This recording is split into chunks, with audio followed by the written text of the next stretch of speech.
We pit the brand new iPhone 5S against one of the most recent Android releases. It's Joshua Vergara from Android Authority. What's going on, everybody? And this is the iPhone 5S versus the LG G2. From a design perspective, this could be considered yet another 5-inch screen device up against the smaller 4-inch iPhone 5S, but LG managed to squeeze even another 0.2 inches into its small bezeled flagship phone. The LG G2 sports a glossy plastic material that feels jam-packed underneath it all, as the pretty thin body coupled with its heft give it a very premium feel. LG went for a unique button layout as its power button is on the back of the phone right where your index finger would land, flanked by the volume rockers. While it is certainly different and might seem a little odd, the index finger idea actually pans out, and you realize how natural it feels after just a little bit of time. On the other hand, we have the iPhone 5S, which is much smaller and continues the iconic aluminum material tradition. At 4 inches in its screen, it is much easier to handle in one hand, and just about everything is accessible from a neutral grip. The button layout is classic iPhone with the power button up top and the volume rockers on the side under a silence toggler. Even this seasoned Android user can appreciate the design of the iPhone. It's still an attractive device, even if its design is starting to get on a little bit.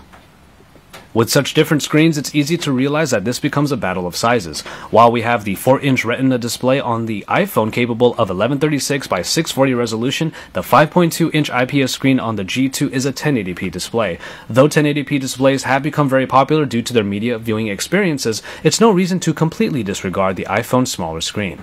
The Retina display handles the colors of iOS 7 incredibly well, and media viewing is still fun if you don't mind the smaller size. Reading definitely favors the G2, however, as its pixel density is much higher, and its size makes text easier on the eyes. Ultimately, it's up to you what kind of viewing experience you want, but you do have to remember what handling experience you'll have to deal with as a result. As you'll hear is the case in plenty of these comparisons against Android smartphones, it's a matter of powerful Snapdragon processors up against an updated Apple offering. The LG G2 sports the Snapdragon 800 that clocks in at a whopping 2.2 GHz and gets double the RAM over its competition.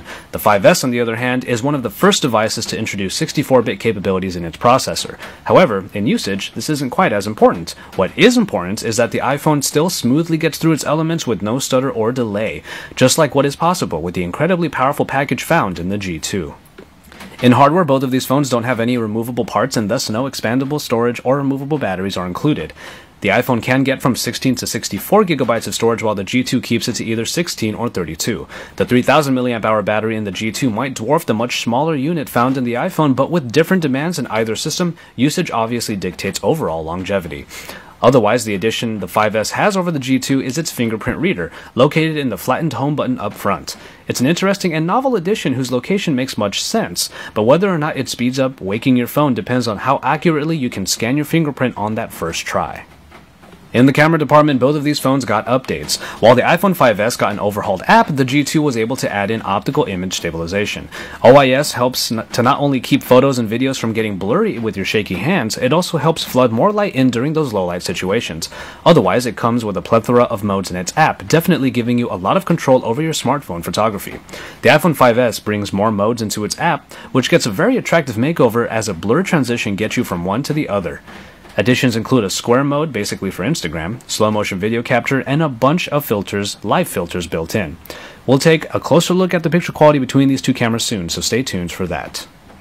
And finally, in software, we deal with the battle of the numbers when it comes to user interfaces. iOS 7 gets a big design update and now is much flatter, includes many translucent effects, and is overall much more colorful. It's a greatly welcome change to the OS, and even with the additions of the Control Center, enhanced notification dropdown, and enhanced multitasking, it's a new look with an almost completely familiar feel. The Optimus UI of the G2, on the other hand, should be familiar to LG veterans who know the multitudes of things that it is capable of. Q-Slide apps, Q-Memo, and Q-Remote are just a few of the many things the G2 is capable of, not even mentioning the new Slide Aside, which puts aside whole applications in a stack for later usage. To many, iOS is an interface that just works, but to plenty of others, it might be too simplistic. It certainly looks much better this time around, however. Otherwise, the Optimus UI may be a little overwhelming, but it potentially comes with any and all tools that you might need. And so, there you have it. Size might be the main battle that the iPhone will always have to contend with, especially if Apple keeps to the 4-inch form factor.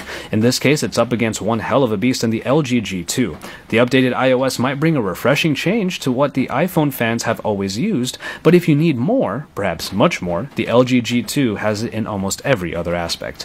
Keep it on Android Authority for more comparisons and coverage, because we're your source for all things Android.